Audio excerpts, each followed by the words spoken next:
కొందరు తనను ఇబ్బంది పెడుతున్నారంటూ జమ్మలమడుగు ఎమ్మెల్యే ఆదినారాయణ రెడ్డి సంచలన వ్యాఖ్యలు చేశారు. ఇదే పరిస్థితి కొనసాగితే కొంతకాలం చూసి ఎమ్మెల్యే పదవికి రాజీనామా చేస్తానని తేల్చి చెప్పారు. కొన్ని సమస్యలు ఉన్నాయని వాటిని పరిష్కరించాల్సిన బాధ్యత ఉందన్నారు. ప్రజలకు మంచి చేయకపోతే పార్టీ ఎలా బాల్పడుతుందని ప్రశ్నించారు. తనకు పదవుల కంటే ప్రజలు ముఖ్యమన్నారు ఆదినారాయణ రెడ్డి. ప్రజల కంటే తనకు పదవులు ముఖ్యం కాదని, అవసరమైతే ఎమ్మెల్యే పదవికి రాజీనామా చేస్తానంటున్నారు ప్రభుత్వ విప్ ఆదినారాయణ రెడ్డి.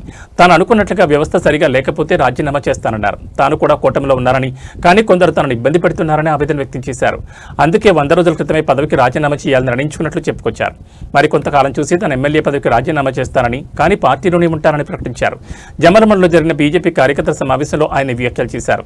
తాను 4 సార్లు ఎమ్మెల్యేగా, మంత్రిగా పనిచేసిన అనుభవం ఉందన్నారు. తన నియోజకవర్గంలో పనులు ఖచ్చితంగా జరగాల్సిందేనని తేల్చి చెప్పారు. గండికోట జలాశయం ముంపువాసుల సమస్యను ఆదినారాయణ రెడ్డి ప్రస్తావించారు. గండికోట జలాశయం కోసం త్యాగాలు చేసిన వారి తరఫున పోరాడతానన్నారు. వారికి న్యాయం చేయాలని కోరారు. ముంపువాసుల త్యాగంతోనే తమ ప్రాంతానికి నీళ్లు వస్తున్నాయన్నారు. వారికి పరిహారం మొత్తం చెల్లించాలని కోరారు.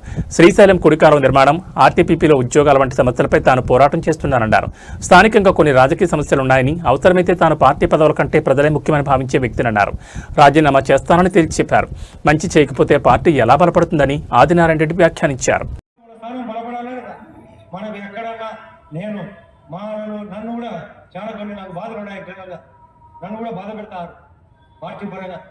ఎక్కడ ఈ పార్టీ కాదు, కొందరు పైన కూటమిలో కూడా నాకు బాధ ఉంది. కొంత ఆ బాధ నివారణ కోసం నేను మీకోసం నాకు ఈ పదవి కంటే మీరే నాకు అవసరమైతే నేను చూస్తా. కొన్నాళ్ళ పాటు దగ్గరకు వచ్చింది. ఇప్పటికే 100 రోజుల కిందటే డిసైడ్ అయినా. చూస్తా, నాకు అనుకున్నట్టు ఈ వ్యవస్థ నడిగేది సరిగా లేకపోతే నేను పార్టీలో ఉంటూ ఈ ఎమ్మెల్యే పదవికి రాజీనామా చేస్తాను కూడా రెడీ అయినా. నాకేమి దీని పెద్ద చెప్పాలి, ఇది 4వసారి నాకు అనుభవం. నేను మంత్రిగా కూడా పనిచేసిన. ఎందుకు అన్ని పనులు ఖచ్చితంగా జరగాలి. ఆ ధర్మంలో వాళ్ళు కొన్ని ఉద్యోగ అవకాశాలు ఇవ్వాలి. భూములు కోరుకున్నారు, అది పెండింగ్ ఉంది, అది ఫైట్ చేస్తాను కూడా. ఈ 4 సమస్యల పైన ఇంకా కొన్ని రాజకీయ సమస్యలు జరుగుతున్నాయి. దీనిలో ఏ తేడా వచ్చినా నాకు పదవి కంటే మీరే ముఖ్యమైన ఉద్దేశంతో మీ పార్టీ అవసరం ఏదైనా మంచిగా మంచి చేయకపోతే ఈ పార్టీ బలపడదు.